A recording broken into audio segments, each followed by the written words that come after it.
உலகம் எதிலேருந்து வந்தது? பரமாத்மாட்டேந்து வந்ததுன்னு நாங்க சொல்றோம். நாஸ்திகவாதிகளை விட்டுருவோம். இதான் அவனுக்கு தான் மூளையே கிடையாதுன்னு சொல்லிட்டேன். எதிலேருந்து வந்ததுன்னு கேட்டா அவனுக்கு பதில் சொல்ல தெரியாது. சில மதங்கள் சொல்லும் போது 2-3 விஷயமா சொல்றது. பௌத்த மதம், ஜெயின மதங்கள்லாம் இதை பத்தி பேசும்போது சூன்யத்திலேருந்து வந்ததுங்கிறது. சூன்யத்திலேருந்து வர முடியாது. ஏன்னா இல்லாதத்திலேருந்து இருப்பு வராது. கவனிச்சு கேட்கணும். முயல் கொம்புல செஞ்ச தலவாரிக்கிற சீப்பு நீங்க யாராவது வச்சிருக்கீங்களா? பார்த்திருக்கீங்களா யாராவது? முயல் கொம்புல தலவாரிக்கிற சீப்பு யாராவது பார்த்தேன்னு சொல்ல முடியுமா? சொல்ல முடியாது. ஏன்னா முயல் கொம்பே கிடையாது. அப்புறம் எப்படி தலவாரி சீப்பு வரும்? முயல் கொம்பே கிடையாதுன்னா அப்புறம் அங்கேருந்து சீப்பு எங்கேருந்து வரும்? அதுல அது மாதிரி ஒண்ணு இல்லவே இல்லைன்னா அதுல இருந்து இருக்கிறது எப்படி வரும்? அதனால அது தூக்கி போட்டுற வேண்டிய விஷயம். இந்த பிரகிருத்தின்னு ஒரு வார்த்தை இருக்கு. பிரகிருத்தின்னா இயற்கைன்னு பேர். இயற்கையா வந்தது. நாஸ்திகவாதிகள்ல சில பேர், இவன் நம்மூர் இந்த முட்டாள் கும்பலை பத்தி சொல்லலைன்னா, ஓரளவு நாஸ்திகவாதிகள்லயே அறிவாளிகள் உண்டு. அவர்கள் பேசும்போது அதுல இயற்கைன்னு சொல்லுவார்கள். அதனாலதான் சில நாஸ்திகவாதிகள் கொஞ்சம் மேல போனவனா இருந்தா இயற்கைன்னு அந்த வார்த்தையை உபயோகப்படுத்துவான். இயற்கைன்னா என்ன சார்னா, இப்ப இது ஒரு மரம் இருக்கு. இந்த மண்டபத்தை ஒருத்தர் கட்டினார், அதனால இந்த மண்டபம் வந்தது. அது மாதிரி இந்த உலகத்தை பகவான் படைச்சா உலகம் வந்ததுன்னு நான் சொல்றேன். அந்த இயற்கைவாதி கேட்கிறான், இந்த மண்டபத்தை ஒருத்தன் கட்டினா அதனால வந்தது. அந்த மரத்தை யார் கட்டினான்னு கேட்டான். மரத்தை யார் உண்டாக்கினா? மரத்துக்கு கிளையெல்லாம் வச்சு, இலையெல்லாம் வச்சு, பூவெல்லாம் வச்சு, காயெல்லாம் வச்சு, யாராவது ஒட்ட வச்சு தயார் பண்றாளா இல்லையா? இல்லையே, அதுவா தானே வருது. அது மாதிரி இந்த உலகம் வந்து சரி, அதுவாதான் வருதுன்னு சொல்ற. அடுத்த கேள்வி நாங்க கேட்கிறோம், அதே மரத்தை அறுத்து சைஸ் பண்ணி பலகாயா பண்ணி கதவா பண்ணி வீட்டுல மாட்டினா அதுலயே இலை வரணும். மரமா இருக்கிறதே இலை வந்தது, கதவா இருக்கிறதே அதுல இலை வரல, துணுக்கல்ல. ஏன் துணுக்கல்ல? காரணம் சொல்லு. அதைத்தான் நாங்க சொல்றோம் பகவான். அப்ப அதுல சத்து இருந்தது, இப்ப அதுல சத்து இல்லைன்னு சொல்றோமோ, அந்த சத்தை தான் பரமாத்மான்னு சொல்றோம். அந்த சத்து போயிடுத்துங்கிறதுக்கு தான், சத்து போயிடுத்துங்கிற வார்த்தை தான் மருவி செத்து போயிடுத்துன்னு சொல்றது. செத்தெல்லாம் போகல, சத்து போயிடுத்து அந்த உடம்ப விட்டு. சத்து சத்து, அந்த சத்து உள்ள இருக்கக்கூடியதான அந்த சைத்தன்யம், அதைத்தான் நாங்க பரமாத்மா. அந்த சைதன்யத்தினுடைய சொரூபம் தான் எல்லாம். இது அடிப்படை மனசுல வாங்கிக்க வேண்டிய விஷயம். இந்த பாகவதத்தை வியாசர் பண்ணினாலும் இத சொன்னது சுகர்னு பேரு. வியாசருக்கு ஒரு புள்ள உண்டு, சுகாச்சாரியான்னு. இத கேட்டது யாருன்னா பஞ்சபாண்டவர்களுடைய பேரன் பரீட்சித்துன்னு பேரு. பஞ்சபாண்டவர்கள்ல அர்ஜுனனுக்கும் கிருஷ்ணனுடைய தங்க சுபத்திரைக்கும் கல்யாணம் ஆனது. அவர்களுக்கு ஒரு குழந்தை பிறக்கிறான், அபிமன்யுன்னு பேரு. அந்த அபிமன்யு மகாபாரத யுத்தத்துல போயிட்டான். அவன் காலமாகும் போது அவனுடைய மனைவி கர்ப்பவதியா இருந்தா, உத்தரகுமாரின்னு பேரு. அந்த கர்ப்பத்துல அஸ்வத்தாமான்னு துரோணாச்சாரியருடைய மகன் ஒருத்தன் போட்ட அஸ்திரமானது உள்ள புகுந்து எரிக்க, பகவான் அந்த கர்ப்பத்துல போய் அந்த கர்ப்பத்தை காப்பாத்தினார். அவ பகவான சரணாகதி பண்ணினாள். பாகி பாகி மகாயோகின்னு தேவதேவ ஜெகத்பதே நாண்யம் தொதபயம் பஷ்யே எத்ர முத்யு பரஸ்பரம். அதனால பகவான் அந்த குழந்தையை காப்பாத்துறான். உள்ள போய் பரி ஐக்ஷத இத்தியசௌ, பகவானால காப்பாற்றப்பட்டதுனால அவனுக்கு விஷ்ணுராதன்னு பெயர். ஒரிஜினலான பெயர் விஷ்ணுராதன். விஷ்ணுனா ராதா தத்தா ரட்சிதோவா அப்படின்னு. ஒரு காலத்துல எல்லாம் 4-5 குழந்தை பிறந்து தங்காம போயிடுதுன்னு வச்சுக்கோங்களேன், 5ஆவதா ஒரு குழந்தை பிறந்தா அதுக்கு பிச்சைன்னு பேரு வைப்பாங்க. பிச்சை, பகவான் போட்ட பிச்சை அப்படிங்கிறதுக்காக. இதை விட ஆச்சரியம் சொல்றேன், இது மாதிரி குழந்தை பிறந்து தங்காம போயிடுச்சுன்னா சில குழந்தைக்கு வேம்புன்னு பேர் வைப்பா. வேம்பு, ஏன்னா யமதர்மராஜன் வந்தா கசக்கட்டும், அது தொடாம போட்டோம்.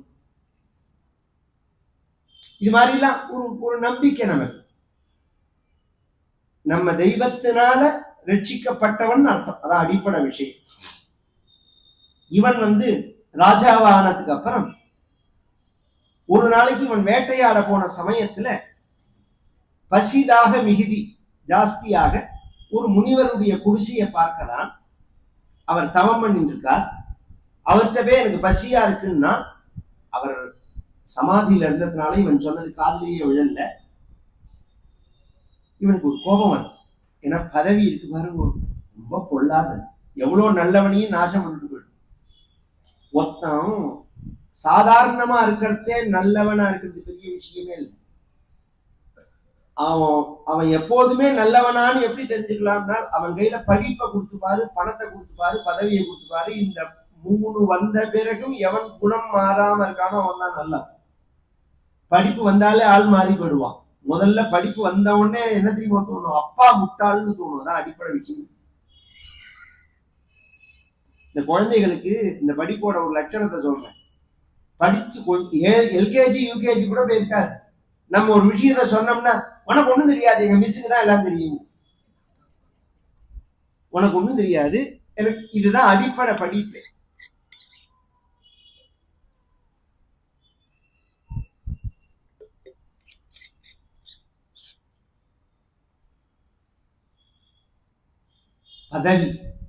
பதவி வந்துட்டா அதுக்கு முன்னாடி காலை பிடிச்சவன் கழுத்தை பிடிச்சி தள்ளுறான் நிலைக்கு வந்துட்டு. பதவி வந்தா ஆளே மாறி போயிடுவான். அதுக்கப்புறம் பணம் கேட்கவே வேண்டாம். என்னத்தை திங்க போறான்னு எனக்கும் தெரியும். பணத்தையா திம்மா எவனா? எல்லாம் லட்சக்கணக்கான கோடிகள், 1 ரூபா 2 ரூபாய். இத்தனை நாசம் பண்ணி நாம சௌக்கியமா இருக்கோம். என்ன வளமில்லை இத்திருநாட்டில்னு கேட்டார் பாரதி. இங்க இருக்கிற பணம் இங்கேயே செலவழிக்கப்பட்டிருந்ததுன்னா இந்த தமிழ்நாடு சொர்க்கமா போயிருக்கும். இந்த பாரதம் சொர்க்கமா போயிருக்கும். என்னைக்கோ நாம வல்லரசா போயிருக்கோம். பணம் அப்படியே ஆளை மாத்தும். இது மட்டும் இல்ல, பசி வந்தால் 10ம் பறந்துடும். இவனுக்கு நல்ல பசி. சில வீட்லயே கவனிச்செல்லாம் சாப்பாடு போதுதான் சண்டையே வரும். பசி வந்தா கண்ணாவனான்னு கத்துவான். நல்ல கெட்டிக்கார மனைவியா இருந்தா நம்மளுவா பேசாம இருக்கும். உட்காந்து வச்சு சோறை போட்டு 2 வாய் உள்ள போன உடனே அடங்க ஆரம்பிச்சோடனே இவ ஆரம்பிச்சிடும். எடுத்த உடனே பசியா இருக்கிறதே கத்தினா அவனுக்கு புரியாது. 2 வாய் சோத்தை போட்டுட்டு அப்புறம் பிடிச்சான்னா மந்திரிச்சு விட்ட ஆடு மாதிரி பேசாம இருப்பான். என்ன சொன்னாலும் மொத்தினாலும் பேசாம இருப்பான். ஏன்னா அந்த பசியில என்ன பண்றோம்னு புரியாது. அது மாதிரி இவன் என்ன பண்ணா, அங்க ஒரு இவன் போராத காலம் ஒரு பாம்பு, செத்த பாம்பு கடந்து, அந்த பாம்பை எடுத்து இந்த தவம் பண்ணக்கூடிய சமீகர்னு பேர், அவர் கழுத்துல போட்டான். இது உண்மையா பொய்யா அப்படின்னு பார்க்கணுங்கிறதுக்காக உண்மையான தவம். இவன் என்ன பண்ணிருக்கணும்? போட்ட பாம்பை எடுத்து கீழே போட்டுட்டு போயிருக்கணும். அது பண்ணல. அவரோட பையன் சிருங்கின்னு பேரு. அவன் அப்பாவை பார்க்கறதே அவர் கழுத்துல பாம்பு இருக்கு, கண்ணை மூடி ஞான திருஷ்டியினால இந்த ராஜா தான் போட்டான்ங்கிறத தெரிஞ்சுன்னு அந்த ராஜாவை சபிச்சுட்டான். நீ பதவி எல்லாரும் தெரிஞ்சுக்கணும், எதுவுமே நிரந்தரம் கிடையாது. மாகுரு தனஜன யௌவன கர்வம் ஹரதி நிமேஷா கால சர்வம். எல்லாம் காலமாச்சுன்னா மாறி போயிடும். நீ ஒருத்தன் தவறுதல் பண்ணினா அவனுக்கு தண்டனை கொடுக்கணுங்கிற ஸ்தானத்துலதான் நாம ராஜாவையே வைக்கிறது. நமக்குள்ளேயே ஒருத்தர் தண்டிச்சுக்க கூடாது. சட்டம் ஒழுங்க பாதுகாக்கணும். ஒருத்தருக்கு ஒருத்தர் எல்லாருக்கும் பாதுகாப்புக்கு தான் ராஜா. நாம ஏன் டாக்ஸ் கட்டுறோம்?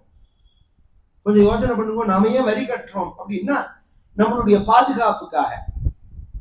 எனக்கு பாதுகாப்பு கொடுக்க வேண்டிய அரசே என்ன கஷ்டப்படுத்தின. இப்ப அது இந்த ராஜா பாம்பை எடுத்து போட்டுட்டு போயிருக்கான். என்ன துணிச்சல் அவன் போட்டான்? சாதாரண மனிதன் தப்பு பண்ணினா ராஜா தண்டிப்பான். ராஜா தப்பு பண்ணினா தண்டிக்கிறதுக்கு ஒருத்தரும் கிடையாதுன்னு தான் அவன் நினைச்சுன்னு பண்றான். அப்படி கிடையாது. தெய்வம் எல்லாத்துக்கும் மேல தெய்வம் இருக்கு. தெய்வம் உடனே தண்டனை கொடுக்காது, வெயிட் பண்ணும். ஆனா கொடுக்க ஆரம்பிச்சதுன்னா வச்சு செய்யும். இவன் சாபத்தை வாங்கினான், வீட்டுக்கு வந்தான். தனக்கு சாபம் வந்துருதுங்கிறது தெரிஞ்சுது. தன் மனைவிகள்கிட்ட எல்லாம் சொன்னான். மனைவி குழந்தைகள் நான் தவறுதல் பண்ணிட்டேன், அதனால 7 என்ன சபிச்சாவன்னா, இன்றையிலேருந்து 7வது நாள் இந்த பாம்புக்கெல்லாம் அரசன் தட்சகன்னு ஒரு பாம்பு, கொடும் விஷம் உள்ள பாம்பு, அந்த பாம்பு உன்னை கடிச்சு கட்டம்னு தப்பிச்சான், சபிச்சானவன். அதனால 7 நாள் தான் நான் உயிரோட இருப்பேன், நான் உயிர் போறது அப்படின்னு உடனே அவர்கள்லாம் சொன்னார்கள், பாம்பு கடிக்கெல்லாம் விஷத்துக்கெல்லாம் மருந்து இருக்கு, மாந்திரீகம் இருக்கு, அதெல்லாம் பயப்படலாம் வேண்டாம். எனக்கு உயிர் வாழணுங்கிற ஆசை பெருசா கிடையாது. அப்படி ஏதாவது கஷ்டமானா கஷ்டம் கிடையாது. 2 விஷயத்துக்காக சொல்றேன். என்ன என் கடமையோ எல்லாத்தையும் நான் செஞ்சுட்டேன். இந்த நாட்டுக்கு என்ன செய்யணும் அதை எல்லாரும் நினைக்கணும். நம்ம வாழறதேவே அப்புறம் செய்யலாங்கிறதையும் விட்டுறோம். நம்மளோட கடமைகள் என்ன? கல்யாணம் பண்ணியிருக்கோம், மனைவி இருக்கா, குழந்தைகள் இருக்கு, இத்தனை இருக்கு, மனைவிக்கு ஒரு பாதுகாப்பு ஏற்படுத்தணும், குழந்தைகளுக்கு கல்யாண காலத்துல கல்யாணம் காட்சி பண்ணி வைக்கணும், அவர்களுக்கு செய்ய வேண்டிய கடமையை செய்யணும், அவர்களுக்கு பாதுகாப்புக்கு ஏதாவது கொடுக்கணும்னா ஏற்பாடு பண்ணி வைக்கணும். இதெல்லாம் ஒரு 50-55 வயசுக்குள்ள செஞ்சு முடிச்சுடணும். சட்டத்து பூர்த்தி ஆனப்புறம் தான் கல்யாணமே ஆரம்பிக்கிறது.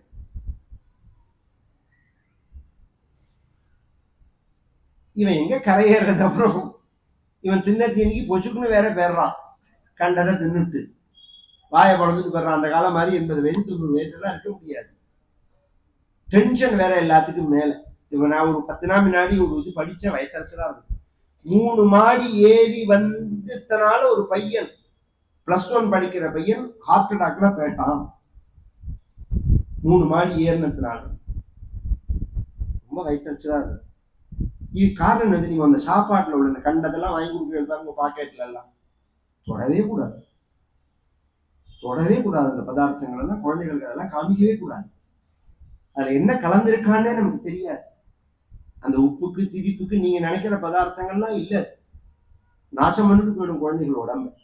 ஆரோக்கியமான சாப்பாட்டு முறையை தான் நம்ம பழக்கணும். குழந்தைகள் நாம பழக்கினா வரும். அது முதல்ல எல்லாருமே தெரிஞ்சிடும். நான் பெருமைக்காக சொல்றேன், புரியற மாதிரி சொல்றேன். என்னோட பேத்திக்கு 5 வயசு ஆகுது, அவளுக்கு சர்க்கரை என்னன்னே தெரியாது. ஸ்வீட்டே நாங்க கொடுத்ததே கிடையாது. அவளுக்கு சர்க்கரையே கொடுக்கறது கிடையாது. அப்படின்னா திரிப்புன்னா என்னன்னே தெரியாது. சர்க்கரையா கொடுக்க மாட்டோம். இப்ப தேனோ பேரிச்சம்பழமோ திராட்சையோ அப்படி சாப்பிடுவா. சர்க்கரைன்னு போட்டு சாப்பிடுறோம், அப்படி என்னன்னு தெரியாது அவளுக்கு. இது மாதிரி குழந்தைகளை வளர்க்கறதேவே அப்படிதான் வளர்க்கணும். நாம நல்ல பதார்த்தங்களை கொடுத்துதான் வளர்க்கணும். அந்த காலத்துல எல்லாம் ஒரு சின்ன சளி பிடிச்சதுன்னா ஈஸியான வைத்தியம் சொல்றேன், பொட்டுக்கல்லையும் நாட்டு சர்க்கரையும் கலந்து கொடுத்தாலே 2 வேளையில சளி சரியா பண்ணும். அவ்வளவு மகிமை இருக்கு, எதிர்ப்பு சக்தி அவ்வளவு வரும். இது மாதிரிதான் நம் முன்னோர்கள்லாம் வாழ்ந்தது. அந்த ஆகாரத்துலதான் குழந்தைகள் எல்லாம் கடமையா இருக்கணும், செஞ்சுடணும், முடிச்சாச்சு. அதனால நான் 2வது எனக்கு 7 நாள் கிடைச்சது. தூங்குறதே உயிர் போச்சுன்னா என்ன பண்ண முடியும்? அதனால நான் கிளம்பி போறேன். எங்க போறேன்? ஒருத்தனுக்கு உயிர் போறதுன்னு தெரிஞ்சு கங்கைக்கு போகாம இருப்பேன். நேற்றுக்கு நான் ஒரு 4 நாள் முன்னாடி போயிருந்தேன்னு சொல்லுவதில்ல, ரிஷிகேஷ்ல வாக்கிங் போவேன். போனா கங்கை கரையில முழுக்க பார்த்தா, சில இடங்கள்ல பார்த்தா கங்கை கரையிலேயே தான் ஸ்மசானம் சுடுகாடு இருக்கும். நம்ம ஊர்ல அப்படி வைக்க மாட்டா, பொதுவா மேல வைப்பா. இவ கங்கை கரையிலேயே வச்சு அப்படியே எரிச்சு விட்டுருவா. ஏன்னா அவ்வளோ மகிமை. யாவையில சச்னி துளசி. இன்னைக்கே நம்ம தேசத்திலேயே அங்க கங்கை வேண்டாம், நம்ம நாட்டிலேயே 2000 மைல் தள்ளி தென்னிந்தியாவில் ஒரு உயிர் போறதுன்னு தெரிஞ்சா அவன் ஆஸ்திகவாதி ஆன்மீகவாதியா இருந்தா உடனே என்ன பண்ணுவோம்? அந்த உயிர் போறவன் வாயில கங்கை ஜலம் விடு, கங்கை ஜலம் விடணும்னு சொல்லுவோம். இன்னைக்கும் நம்ம வீட்டுல எல்லாம் அதனாலதான் சொம்பு வச்சிருக்கிறதே. எல்லார் வீட்லயும் சொம்பு வச்சுக்கிற மத்தியில அதுக்குதான். அது எதுக்குன்னு ரொம்ப பேருக்கு தெரியாது. கங்கை சொம்பு எதுக்கு எடுத்து வச்சுக்கணும்னே தெரியாது. இந்த மாதிரி சமயத்துல அது செப்பு சொம்புல சுத்தமான கங்கை ஜலம் எத்தனை வருஷமானாலும் வீணா போகாது. இன்னைக்கும் சயின்ஸ்ல அது ஆச்சரியப்படுறாங்க. ஒரு சாதாரண நம்மூர், அதுவும் நம்ம முனிசிபாலிட்டியில சுத்தமான ஜலம் கிராமத்துல அதை வாங்கி ஒரு சாதாரண பாட்டில்ல வச்சு 10 நாள் கழிச்சு திறந்தேன்னா சாக்கடை நாத்தம் இருக்கும், கும்பி நாத்தம் இருக்கும். அதுல கங்கை ஜலம் 25 வருஷம் கழிச்சு சொம்ப உடைச்சாலும் அப்படியே இருக்கும். 1% கூட அது வீணா போயிருக்காரு. அந்த ஜலத்தை வாயில விடணும், விட்டாலே அவன் கங்கா கங்கேதி யோ ப்ரூயாத் யோஜனானாம் சதைரபி முச்சதே சர்வபாபேபியோ விஷ்ணுலோகம் சகச்சதி கங்கை கங்கை என்ற வாசகத்தால் இத்தியாதி வாக்கியங்கள்லாம் கங்கையினுடைய பெருமையை சொல்றது.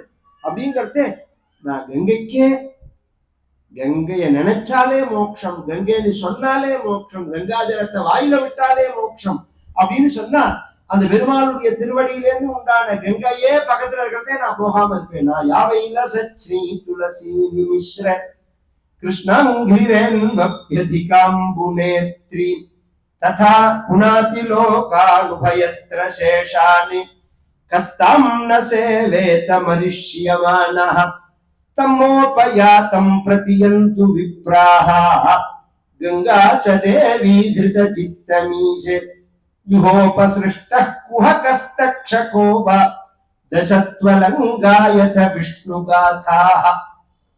கிளம்பி வந்தான். பொதுவா கங்கை கரையில மகான்கள் நிறைய பேர் இருப்பா, சாதுக்கள்லாம்.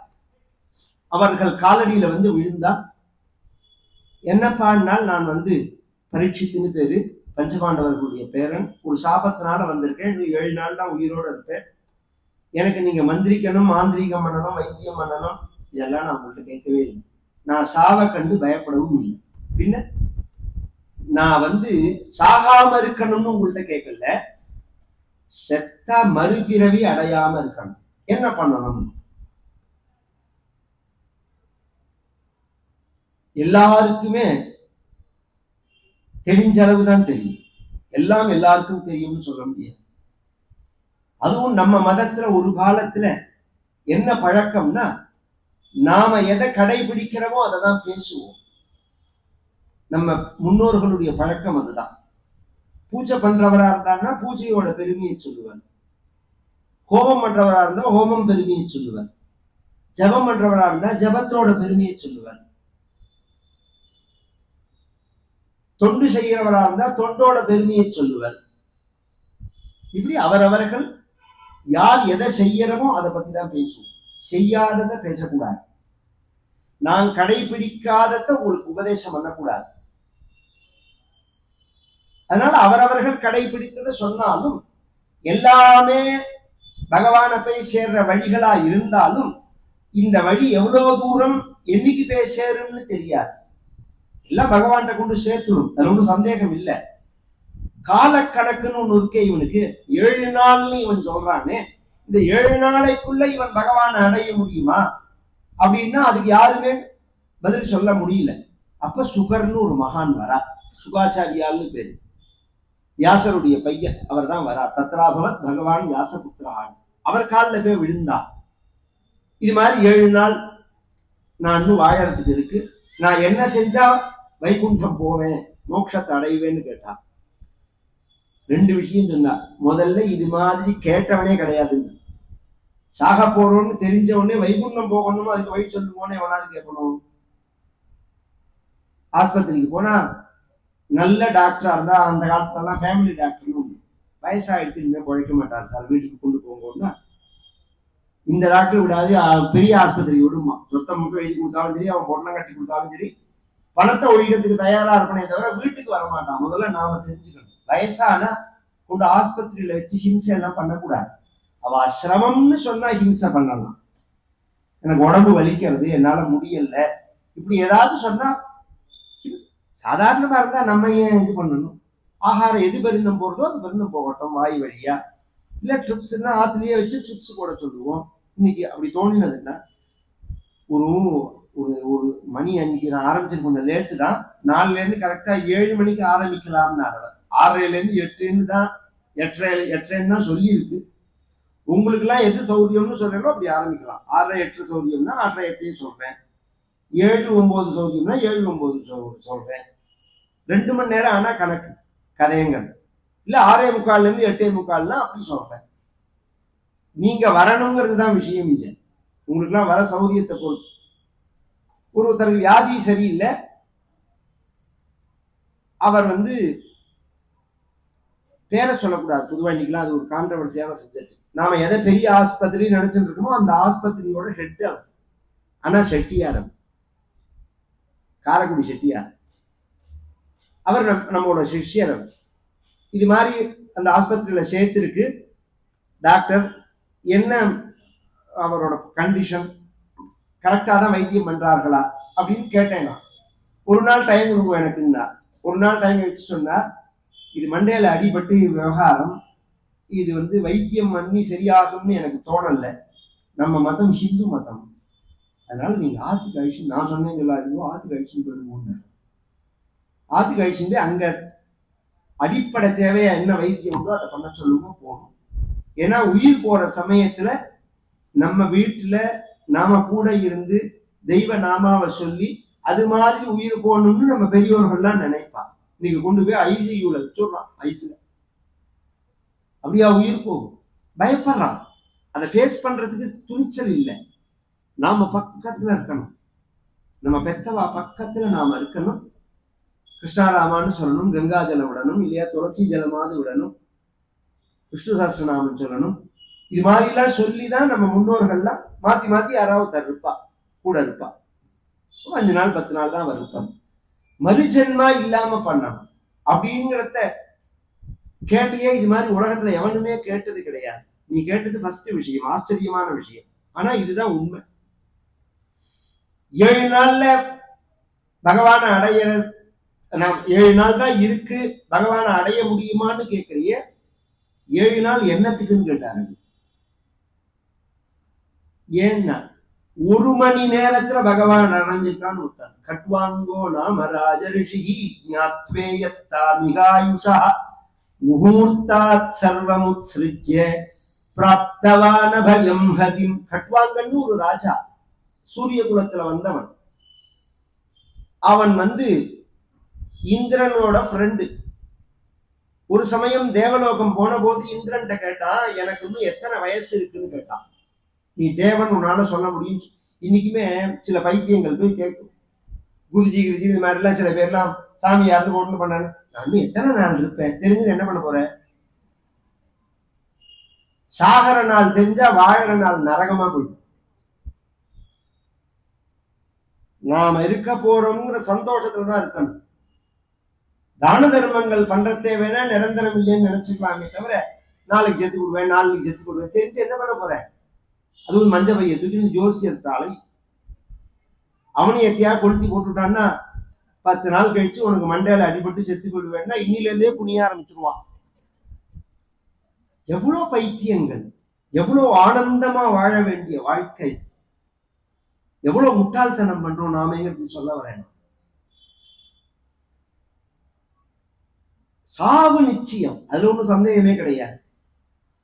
சாவை கண்டு பயப்படக்கூடாது, என்ன செய்யணும்னு தெரிஞ்சுக்கணும். இந்த கட்வாங்கன்னு தெரிஞ்சுன்னா 1 மணி நேரம் தான் இருப்பேன்னா நேர கங்கை கரைக்கு வந்தான். இது மாதிரி சாதுக்கள் இருந்தார்கள், அவர்களை விட்டு பகவானுடைய கதையை சொன்னா கேட்டா வைகுண்டம், பகவானுடைய கதையை கேட்டா வைகுண்டம் போகலாம் அப்படின்னு உடனே அது எப்படின்னு கேட்டாங்க. பொதுவா எந்த ஒரு விஷயத்தை நாம செஞ்சாலும் எதுக்காக செய்யறோம் அப்படின்னா, அந்தே நாராயண ஸ்மிருதி ஏதாவான் சாங்கிய யோகாபியாம் சுதர்ம பரிநிஷ்டயா ஜென்மலாப பரப்பும்சாம் அந்தே நாராயண ஸ்மிருதி. நாம வாழற நாள்ல செய்யக்கூடியதான ஆன்மீகம் எதற்காகன்னா, சாகும் போது இறைவனை பகவானை நினைக்கணும்ங்கிறதுதான். சாகும் போது பகவானுடைய நினைவு நமக்கு வரணும். நமக்கு வருமானா சந்தேகம். நம்மால அந்த நினைவை வரவேற்றுக்க முடியுமான்னா அதுவும் சந்தேகம். ஏன்னா சாகும் போது நாமே நினைவோடு இருப்போமாங்கிறதே சந்தேகம். அதனால அப்போதைக்கு இப்போதே சொல்லி வைத்தேன் அரங்கமா நகருளானே அப்படின்னு ஆழ்வார்கள் சொல்வார்களோ, அது மாதிரி வாழற நாள்லயே பகவான்கிட்ட சொல்லுறாங்க. இந்த மாதிரி கதை கேட்கிறோம், கோவில்ல கோவிந்தா கோவிந்தா நாராயணா நாராயணா கைங்கரியம் எதை செஞ்சாலும் மனசுல ஒரு எண்ணம் தான் ஓடணும், என்ன கை விட்டுடாது. கிருஷ்ணத்வதீய பதபங்கஜ பஞ்சராந்தே அத்தெய்வமே விசதி மானச ராஜஹம்ச பிராண பிரயாண சமயே கபவாத பித்தை கண்டாவரோதன விதௌ ஸ்மரணம் நிகமந்த மகாதேசிகன்னு ஒரு மகா அவர் சொல்ற, கிருஷ்ணா உன்னை நான் உயிர் போற சமயத்துல நினைப்பேன்னு எனக்கு தெரியாது, நான் என் நினைவு இருக்குமான்னு எனக்கு தெரியாது. அதனால அதெய்வமே விசத்தி மானச ராஜவம்சா. இப்பயே என் மனசை விட்டு கொடுத்துட்டேன். பிராண பிரயாண சமயே கபவாத பித்தைகி. பிராணம் போற சமயத்துல கபம் வாதம் பித்தம் இந்த கடையிற சத்தம் கேட்கும். உயிர் போறவா கிட்டக்க போனாலே நீங்க கவனிச்சா கடையிற சத்தம் கேட்கும்பா. என்ன அர்த்தம்னா காரணப்பொருள் இந்த நெஞ்சில சரி இந்த கொரோனா அதுதான். அந்த இந்த இடத்துல வந்து கபம் அடைச்சுக்கும். அப்படியே இங்க மேலையும் மூச்சு போக விடாம கீழையும் மூச்சு போக விடாம ஒரு சத்தம் வரும். அந்த சமயத்துல நான் ஒன்ன எங்கேருந்து நினைப்பேன். அதனால இப்ப நான் நினைக்கிறதுக்கே அப்ப நினைக்கிறதா வச்சுக்கோ அப்படின்னா அப்படி வச்சுக்கோ. நான் பகவான்னா பகவான் சொல்லியிருக்கான். அதனாலதான் எல்லாரும் இத சொல்றது. எப்ப சொல்லியிருக்கா, யார்கிட்ட சொல்லியிருக்கா? வராக அவதாரத்துல பகவான் பூமி தேவிட்டு ஒரு வார்த்தை சொல்லியிருக்கா. யாரு எங்கிட்ட இது மாதிரி சரணாகதி பண்றார்களோ அவர்களுடைய மரண சமயத்துல நான் வந்து அவர்களுக்கு வைகுண்டத்தை கொடுப்பேன். ததஸ்தம் ரியமானந்து காஷ்டபாஷான சந்நிபம் அகம் ஸ்மராமி மத்பக்தம் நயாமி பரமாங்கதிம். அப்படின்னா உயிர் போற சமயத்துல நம்ம உறவினர்கள்லாம் பக்கத்துல உட்கார்ந்துட்டு தாத்தா அப்பா மாமா இப்படி கூப்பிட்டு அவனை நினைவுபடுத்துவாங்க. யார் வந்திருக்கேன்னு பாருங்க. பார்த்து என்ன பண்ண போற? இத்தனை நாளா உன்னை பார்த்ததுனாலதான் படிக்கலையே. பார்த்து என்ன பண்ண? இது ஏதோ ஜனங்களுக்கு ஒரு திருப்தி. அதுல பாருங்க என்ன பண்ண போறோம். அவன் மாட்டுக்கு பார்க்காம இருந்தாலாவது பகவான் நினைப்பான். அவனை எழுப்பி நம்ம நினைவை கொடுக்குறோம் அவனுக்கு. இப்படி சரீர பந்துக்கள்லாம் எப்படி தன் நினைவை கொடுப்பார்களோ அது மாதிரி பகவான் தட்டி எழுப்புவான். என்ன பாரு, என்ன தினம் ஆராதனம் பண்ணியே பிரார்த்தனை பண்ணியே இதோ வந்திருக்கேன் பாரு. கருடனது திருத்தோளில் கண்டகோளம் கண்ணிலும் நெஞ்சிலும் நிற்க கண்டே. வில்லிபுத்தூரார் சொல்றார். அப்படி கொண்டு பகவான் தரிசனம் கொடுத்தா பகவானை பார்க்காம விட்டுருக்கணும். ஒரு நாள் பகவானை பார்க்கறதுக்கு சக்தி இல்லைன்னா பகவான் வைகுண்ட ஐஷன் விடுவான். இதுதான் விஷயம். இதை சொல்லி மேல பகவானுடைய அவதாரங்களை சொல்ல ஆரம்பிச்சா அதுல முதல்ல அவதாரம் வராக அவதாரம் தான். எல்லாரும் நினைச்சிட்டு இருக்கோம் மத்ஸ்யாவதாரம். மத்ஸ்யாவதாரத்தினுடைய காலம் வேற, வராக அவதாரம் தான் முதல் அவதாரம். அப்புறம் பிரளயத்துக்கு பிரளயம் வரத்தே மத்ஸ்யாவதாரம் வந்துடும். ஜெய விஜயர்கள்னு வைகுண்டத்துல வாசல் காவலாளிகள். ஒரு சமயம் பிரம்மாவனுடைய மகன்கள் முதல் குழந்தைகள் 4 பேர், சனக சனந்தன சனாதன சனத்குமார்கள் பேர். அவர்கள் வைகுண்டம் வரார்கள். இந்த ஜெய விஜயர்கள் அவர்களை பெரம்ப வச்சு தடுத்துட உள்ள போகக்கூடாதுன்னு சொல்ல பெருமாளை தரிசனம் பண்ணக்கூடாதுங்கிறதுக்கு வாசல்ல ஒரு செக்யூரிட்டி. உலகத்துல எல்லாரையும் வாங்கோன்னு கதவை திறந்து வச்சு கூப்பிட்ட மதம் நம்ம மதம். யார் வேணாலும் வரலாம். பாபினோபி கமிஷ்யந்தி நிர்பயம் கிருஷ்ண மந்திரம். ரொம்ப பேருக்கு தெரியாது. கோவிலுக்குள்ள அந்நிய மதஸ்தர்கள் வரக்கூடாது அப்படின்னு இந்த பாபிகள் வந்ததுக்கு அப்புறம் தான் போர்டு வச்சிருக்கான். நம்ம என்ன சொல்றோம்னா எல்லாரும் வரதுக்கு தான் கோவில. முதல்ல அதை தெரிஞ்சுக்கோங்க. எல்லாரும் இந்த உள்ள போய் கர்ப்ப கிரகத்துல பூஜை பண்றதுலதான் நியமங்கள் மாறும். அதுவுமே எந்தெந்த முறையில பிரதிஷ்டை பண்ணிருக்கோ அந்தந்த முறைன்னு அர்த்தமே தவிர இதுல வசதி தாழ்வு எல்லாம் கிடையாது. இது வந்திருக்கார் சிவாச்சாரியார் வந்திருக்கார், பட்டாச்சாரியார் இருக்கார். இங்க நான் போய் காரணீஸ்வரரை நான் தொட முடியுமா? உள்ள பெருமாளை நான் தொட முடியுமா? பிராமணன்கிறதுனால போயிட முடியாது. உள்ள அந்த வைகானசம் பாஞ்சராத்திரம் அந்த சம்பிரதாயம் தீட்சை ஆனாதான் இங்க வெறும் பகவானை தொடலாம். சிவன் கோவில்ல ஆகம தீட்சை ஆனாதான் தொடலாம். இது எல்லா கோவிலுக்கும் கிடையாது. இந்த நியமம் இல்லாத கோவில்கள்லாம் இருக்கு. ஆசாரி பூஜை பண்ற கோவில் இருக்கு, செட்டியார் பூஜை பண்ற கோவில் இருக்கு, வைசியர்கள் பூஜை பண்ற கோவில் இருக்கு. பூசாரி கிராமத்துல எல்லாம் பார்த்தா மாரியம்மன் எல்லாம் பூஜாரி பூஜை பண்ற கோவில்லாம் இருக்கு. எங்களை மாதிரி பிராமணர்கள் எல்லாம் போய் நமஸ்காரம் பண்ணி இந்த மாரியம்மன் பிரசாதத்தை வாங்கிக்கிறோம். என்னங்க நீ எப்படி பூஜை பண்ற, நான் வாங்கிக்க மாட்டேன். இன்னைக்கு எங்க கிராமத்து மாரியம்மன் கோவில்லாம் யார் பூஜை பண்றா? இதெல்லாம் வெறும்னு குழப்பிடுற பேச்சு. எல்லாருமே கோவிலுக்குள்ள வரலாம். இதுதான் விஷயம். கோவிலுக்குள்ள வரலாம். கர்ப்ப கிரகத்துக்குள்ள அந்த தீட்சை அடைஞ்சவா மட்டும்தான் போலாம், மற்றவர்கள் போகக்கூடாது. இது பொது வீதி. பகவான் கிட்ட எல்லாரும் வரலாம்ங்கிறதே சாஸ்திரம் சொல்லும் போது வாசல்ல உள்ள நீங்கள் தடுக்கலாமா? அதுக்குதான் உங்களை பகவான் வச்சிருக்காரா? நீங்க பாபிஷ்டா ஆசுரியம் யோனின்னு நீங்க அசுரனா போக கிடவுதுன்னு சபிச்சார். அந்த ஜெய விஜயர்கள் தான் மூணு தடவை பிறந்தார்கள். முதல் பிறப்புல ஹிரண்யாட்சன் ஹிரண்யகசிபுன்னு பேரு, இரண்டாவது பிறப்பு ராவணன் கும்பகர்ணன்னு பேரு, மூணாவது பிறப்பு சிசுபாலன் தந்தவக்திரன்னு பேரு. இந்த முதல் பிறப்பு இரண்யாட்சன் இரண்யகசிபுன்னு சொன்னேன். அதுல இரண்யாட்சன் தம்பி, இரண்யகசிபு அண்ணா. இந்த தம்பி பிறந்த உடனே என்ன பண்ணினா, இவர்கள் பிறந்தது கஷ்யபர் அதிதின்னு ஒரு மகர்ஷிட்ட கையில கதை எடுத்து ஊர் மக்கள் சண்டைக்கு கூப்பிட்டான். யாரு? இரண்யாட்சன். யாருமே அவனோட சண்டைக்கு போகல.